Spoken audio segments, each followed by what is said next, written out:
দিয়েছেন। আমাদের প্রোগ্রাম শেষ না হওয়া পর্যন্ত আপনারা সেই সুশৃঙ্খলতার পরিচয় দিবেন। আমাদের বাংলাদেশ জাতীয়তাবাদী ছাত্র দলের সকল ইউনিটের নেতৃবৃন্দকে অত্যন্ত সুশৃঙ্খলতার সাথে অবস্থান করে আমাদের জুলাই এবং আগস্টের যোদ্ধাদেরকে স্মরণ করার জন্য আহ্বান জানাচ্ছি। আমাদের মূল অনুষ্ঠান শুরু হওয়ার আর অল্প একটু সময় বাকি আছে। আপনারা যারা মোমবাতি যারা পাননি তারা মোবাইলের ফ্ল্যাশ লাইট জ্বালিয়ে আমাদের শহীদদের স্মরণ করবেন।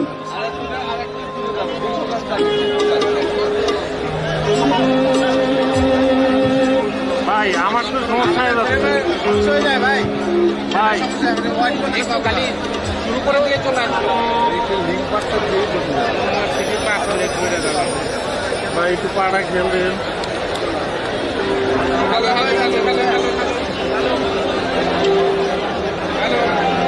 এখন পাবেন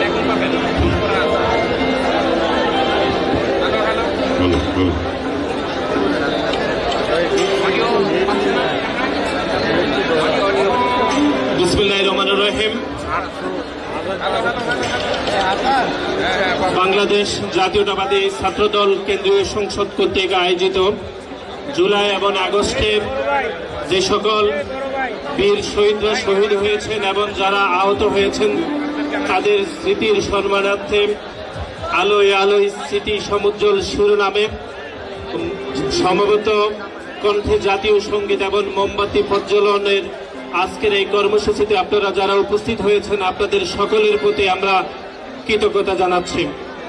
আমরা অল্প কিছুক্ষণের মধ্যে আমরা জাতীয় সঙ্গীত শুরু করব এবং জাতীয় সঙ্গীতের জন্য আপনারা যখন দাঁড়াবেন দাঁড়ানোর পরে আপনারা মোমবাতি প্রজ্বলন করবেন। এখন কেউ মোমবাতি জ্বালাবেন না, প্লিজ। আমরা যখন জাতীয় সঙ্গীত শুরু করব জাতীয় সঙ্গীত শেষ করার পরে আপনারা মোমবাতি প্রজ্বলন করবেন। আপনাদের সকলকে আমরা আবারও দৃষ্টি আকর্ষণ করছি, অর্থাৎ আমরা জাতীয় সঙ্গীত শুরু করব, যখন জাতীয় সঙ্গীত শেষ হবে তখনই আমরা মোমবাতিগুলো আপনাদের নিকট মোমবাতি এবং দিয়াশালে দেওয়া আছে, আপনারা তখনই মোমবাতিগুলো জ্বালাবেন। বিসমিল্লাহির রহমানির রহিম। বাংলাদেশ জাতীয়তাবাদী ছাত্রদল কেন্দ্রীয় সংসদ কর্তৃক আয়োজিত জুলাই এবং আগস্টে যারা শহীদ হয়েছেন এবং যারা আহত হয়েছেন তাদের স্মৃতির সম্মানার্থে বাংলাদেশ জাতীয়তাবাদী ছাত্রদল কেন্দ্রীয় সংসদ কর্তৃক আয়োজিত আজকে আলোয় আলোয় স্মৃতি সমুজ্জ্বল শিরোনামে আজ যারা উপস্থিত হয়েছেন আপনাদের সকলের প্রতি আমরা কৃতজ্ঞতা জানাচ্ছি। এখনই আমরা জাতীয় সঙ্গীত পরিবেশন হবে সমবেত কণ্ঠে। আপনাদের সকলকে দাঁড়িয়ে জাতীয় সঙ্গীত পরিবেশন করার জন্য আমরা বিনীত অনুরোধ করছি।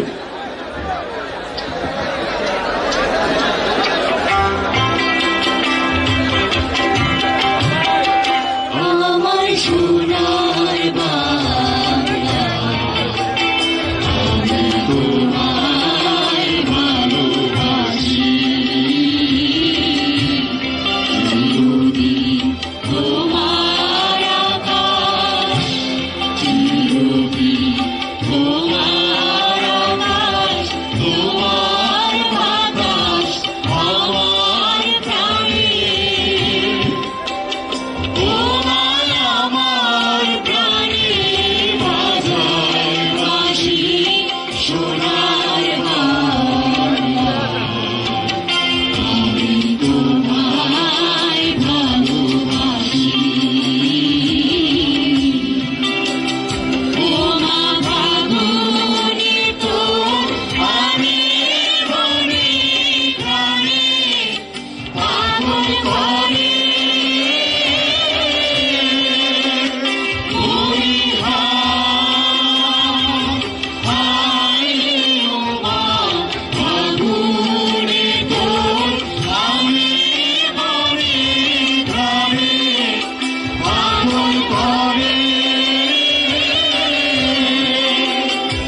নির্দেশনা দেব, আপনারা মোমবাতিগুলো উপরে উঠিয়ে জ্বালিয়ে নেবেন এবং মোমবাতিগুলো যখনই প্রজ্বলন করা হবে তখনই আনুষ্ঠানিকভাবে আমরা বলবো, তখনই মোমবাতি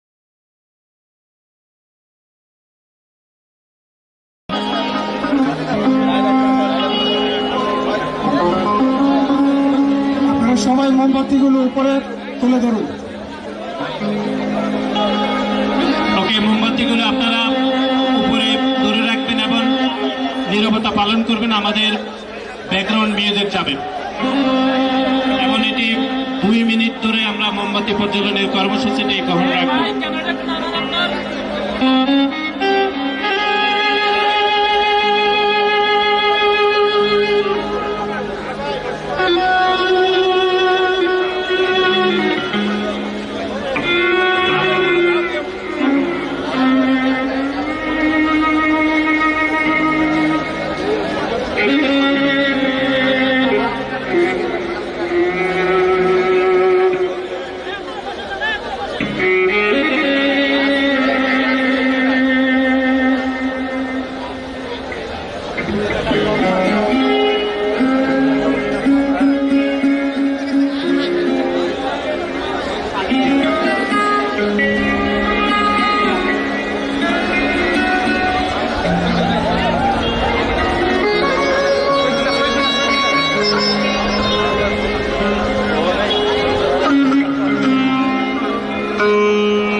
সকলকে কৃতজ্ঞতা জানাচ্ছি এবং আপনারা নির্ধারিত জায়গায় বসে যাওয়ার জন্য আমরা বিনীত অনুরোধ করছি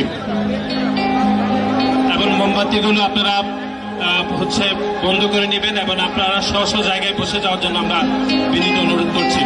প্লিজ সবাই বসেন। আপনার লাইটগুলো জ্বালিয়ে দেওয়ার জন্য অনুরোধ করছি, লাইটগুলোকে জ্বালিয়ে দেওয়ার জন্য অনুরোধ করছে। বসেন বসেন ভাই বসেন।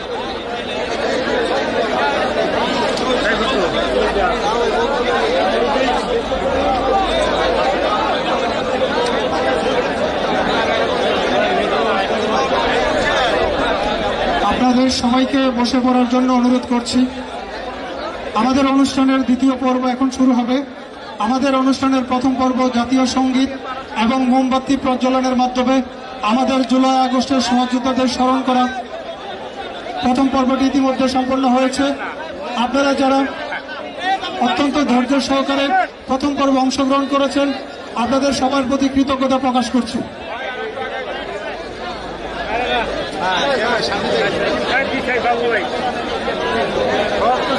আমরা সকলকে বসে যাওয়ার জন্য আমরা অনুরোধ করছি। প্লিজ আপনারা সবাই বসে যান।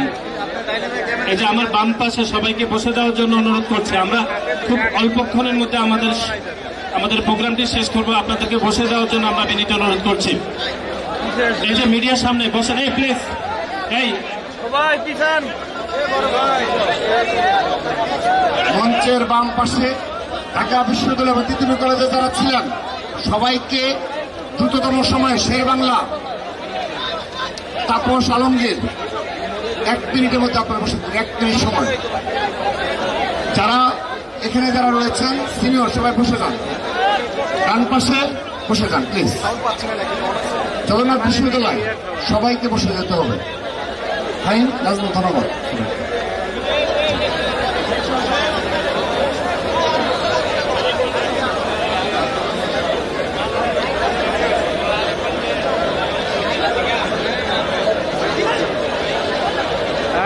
বিসমিল্লাহির রহমানির রহিম। বাংলাদেশ জাতীয়তাবাদী দল, বাংলাদেশ জাতীয়তাবাদী ছাত্রদল কর্তৃক আয়োজিত জুলাই এবং আগস্টের যে সকল শহীদ হয়েছেন এবং যারা আহত হয়েছেন তাদের স্মৃতি সম্মানার্থে বাংলাদেশ জাতীয়তাবাদী ছাত্রদল কর্তৃক আয়োজিত আলোয় আলোয় স্মৃতি সমুজ্জ্বল শিরোনামে সমবেত কণ্ঠে জাতীয় সঙ্গীত এবং মোমবাতি প্রজ্বলন শেষে আমরা সংক্ষিপ্ত সমাবেশে আপনারা যারা উপস্থিত হয়েছেন আপনাদের সকলকে আমরা কৃতজ্ঞতা জানাচ্ছি। আপনারা জানেন যে বাংলাদেশে গত 15 বছর ধরে বাংলাদেশে যে প্যাসিবাদ তৈরি হয়েছিল সেই প্যাসিবাদের বিপক্ষে বাংলাদেশ জাতীয়তাবাদী দল বিএনপি সহ বিএনপির বিভিন্ন অঙ্গ এবং সহযোগী সংগঠনের অপরিসীম আন্দোলন সংগ্রাম করতে হয়েছিল এবং আপনারা জানেন যে সে আন্দোলনের ধারাবাহিকতায় আপনারা দেখেছেন যে বাংলাদেশ জাতীয়তাবাদী দল বিএনপি কর্তৃক যে আন্দোলন হয়েছিল সেই আন্দোলনে 2014 সালের একটি যে বিনা ভোটের নির্বাচন হয়েছিল সেই বিনা ভোটের নির্বাচনকে প্রত্যাখ্যান করতে বাংলাদেশের সাধারণ মানুষের পক্ষে যে আন্দোলন হয়েছিল এবং 2018 সালে যে নিশিরাতের নির্বাচন হয়েছিল এবং 2024 সালের যে আমি দামি নির্বাচন হয়েছিল প্রতিটি নির্বাচনে বাংলাদেশের মানুষকে ব্যাপকভাবে সংক্ষুব্ধ করা হয়েছিল এবং বিশেষ করে বাংলাদেশের তরুণদেরকে তাদের মতামত প্রতিষ্ঠা করতে দেওয়া হয়নি। সেই তরুণরাই জুলাই এবং আগস্টে তাদের বুকের তাজা রক্ত দিয়ে খনি হাসিনাকে বিতাড়িত করতে সক্ষম হয়েছে।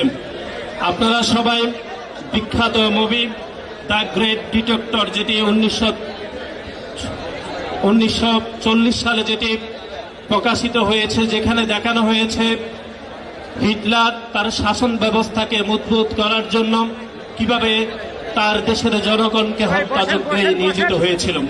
আমরা দেখেছি ব্যাটল অফ আলজিয়ার্স যেটি 1966 সালে প্রকাশিত হয়েছে, সেই মুভিতে দেখানো হয়েছিল কিভাবে তার দেশের জনগণকে শুধুমাত্র অবৈধভাবে ক্ষমতায় থাকার জন্য লক্ষ লক্ষ জনগণকে সেই ডিটেক্টর হত্যা করেছিল। এবং আমরা 2024 সালে জুলাই এবং আগস্টে আমরা দেখেছি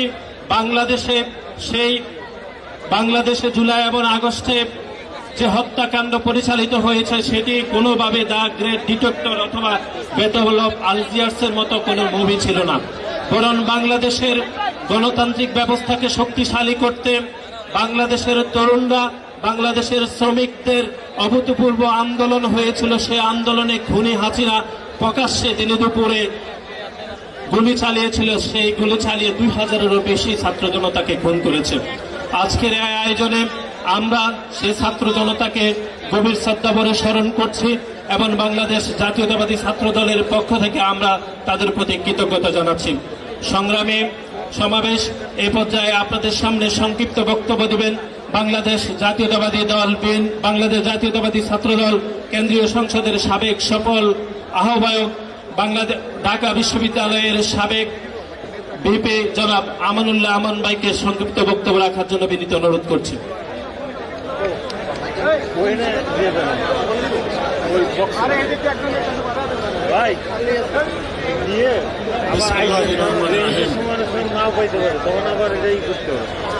জুলাই আগস্ট বিপ্লবের শহীদদের স্মরণে বাংলাদেশ জাতীয়তাবাদী ছাত্র দল যে মোমবাতি প্রজ্বলন এর আয়োজন করেছে তাদের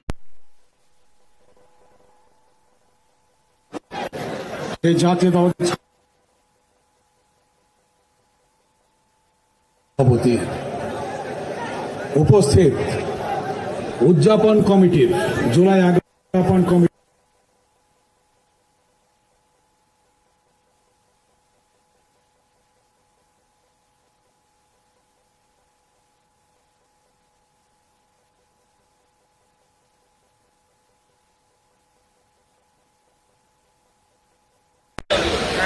চব্বিশের জুলাই আগস্টের আন্দোলনের বর্তমান জাতীয়তাবাদী ছাত্র দলের সাধারণ সম্পাদক সহ বিভিন্ন ইউনিটের সংগ্রামী নেতৃবৃন্দ, আমি আজকে শ্রদ্ধা জানাই, সম্মান জানাই যে আজকে প্রথম জুলাই মাসের শুরুতে জাতীয়তাবাদী ছাত্র দলের যে আয়োজন করেছে যে স্মরণ সভার, এই জন্য তাদেরকে আমি ধন্যবাদ জানাই। সাথে সাথে আজকে জুলাই আগস্টের আন্দোলন একদিনের নয়। সাইদ, ওয়াসিম একদিনে তারা এই আন্দোলন গড়ে তোলেনি, হাজার হাজার ছাত্র জনতা রক্ত দিয়েছে। এর ইতিহাস আছে, আপনাদের জানা আছে। 52-এর ভাষা আন্দোলন, সালাম বরকত শহীদের রক্তের বিনিময়ে সফল হয়েছিল।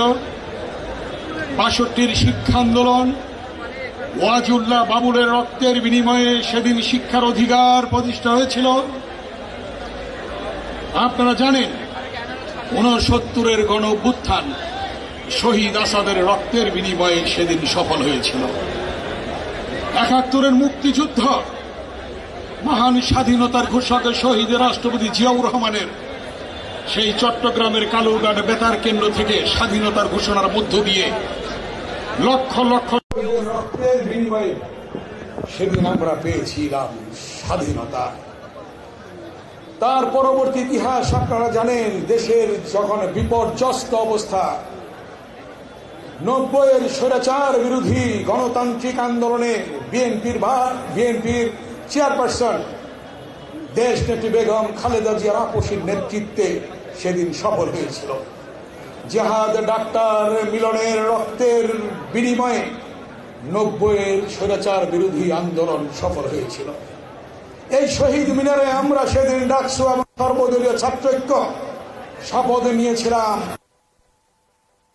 এই প্রতিধ্বনি জাতীয়তাবাদী ছাত্র দলের আজকের সেই শপথ।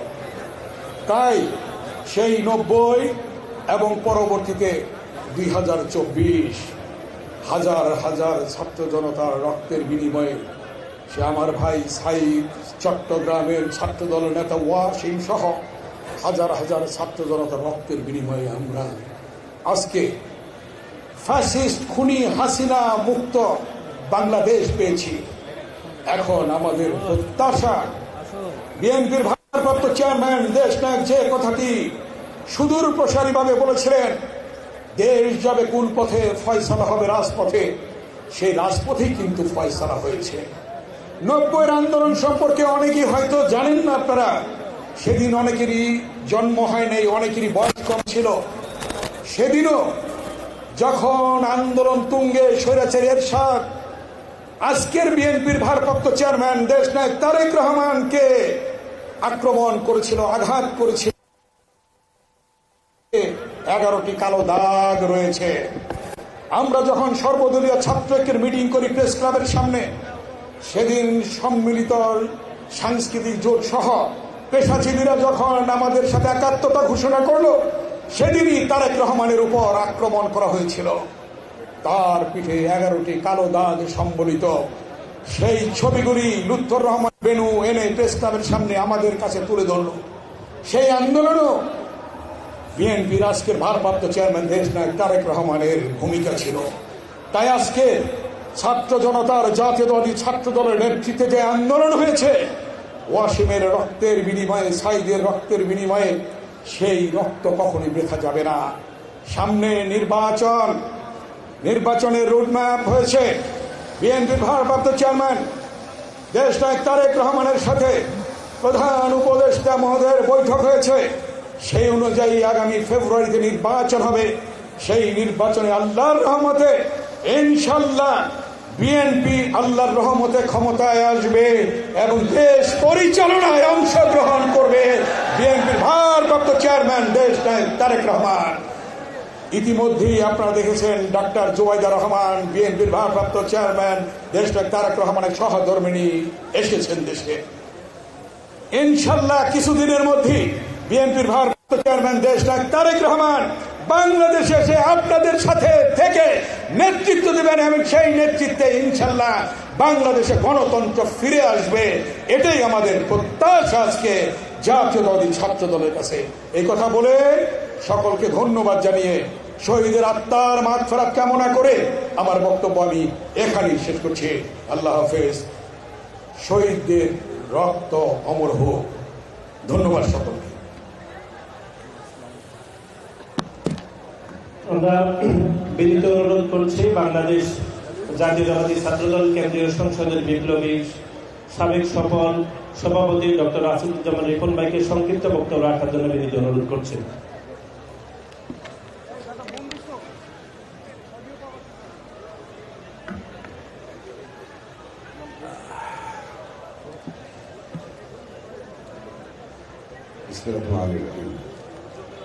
জনাব সভাপতি, সম্মানিত প্রধান অতিথি, উপস্থিত অতিথিবৃন্দ, সাবেক ছাত্র নেতৃবৃন্দ, ভাই বোন, আসসালামু আলাইকুম। আজকে অত্যন্ত একটি গুরুত্বপূর্ণ মুহূর্ত। যে গুরুত্বপূর্ণ মুহূর্তকে আমরা স্মরণ করছি মোমবাতি প্রজ্বলের মধ্য দিয়ে। আমাদের শপথকে আমরা শানিত করছি। বাংলাদেশে যে গণতন্ত্র লুণ্ঠিত হয়েছিল, মানুষের স্বপ্ন এবং আকাঙ্ক্ষাগুলো ধ্বংস করে দেওয়া হয়েছিল, সেই স্বপ্ন বিনির্মাণের জন্য আমরা আবার এখানে সমবেত হয়েছি। বাংলাদেশে একটি অভূতপূর্ব ঘটনা ঘটেছে। ছাত্রদলের সাধারণ সম্পাদক নাসির দুটো বিখ্যাত চলচ্চিত্রের উদাহরণ পেয়েছে। বাংলাদেশে একটি ঘটনা ঘটেছে, সেটা হচ্ছে অকুপাই গণভবন। বাংলাদেশের প্রধানমন্ত্রী যে বাসাটিতে থাকতেন, যেটাকে আমরা গণভবন নামে চিনতাম, এই গণভবনটা বাংলাদেশের মানুষ দখল করে নিয়েছিল। বাংলাদেশের গণভবন কখনো গণভবন ছিল না। এখানে স্বৈর শাসন বসবাস করত, স্বৈর শাসক এখানে থাকতেন। বাংলাদেশের জনগণ 5ই আগস্ট সেই ভবনটাকে অধিগ্রহণ করে সেদিন প্রকৃত পক্ষে এটা গণভবনে পরিণত করেছিল। বাংলাদেশের জাতীয় সংসদকে একইভাবে জনগণ নিজেদের করায়ত্তে সেদিন সেটাকে পিপলস অ্যাসেম্বলি ঘোষণা করেছিল। সেটা সম্ভব হয়েছিল 5ই আগস্টে, কিন্তু তার সূত্রপাত হয়েছিল জুলাই থেকে। সেই সূত্রপাত হয়েছিল 17 বছর ধরে। আমাদের নেতা তারেক রহমান অত্যন্ত গর্বের সঙ্গে, আপনারা ভাবতে পারেন, বাংলাদেশের 36 জন যে আন্দোলনের সমাপ্তি হলো, সেই সমাপ্তি হওয়ার এই আন্দোলনের কারিগর ছিলেন আমাদের নেতা জনাব তারেক রহমান। তার নির্দেশে, তার আন্দোলন পরিচালনার প্রতিটি প্রতিঘাতে বাংলাদেশের ছাত্র সমাজ, বাংলাদেশের যুব সমাজ, নারী সমাজ সবাই ঐক্যবদ্ধভাবে বাংলাদেশে একটি ফ্যাসিবাদী শাসন ব্যবস্থার বিলোপ ঘটিয়েছে। এটা কোনো একক রাজনৈতিক দলের কৃতিত্ব না। আমরা বলি না যে আমরা বিএনপি করেছি, আমরা কখনই বলি না এটা শুধু তারেক রহমান করেছেন।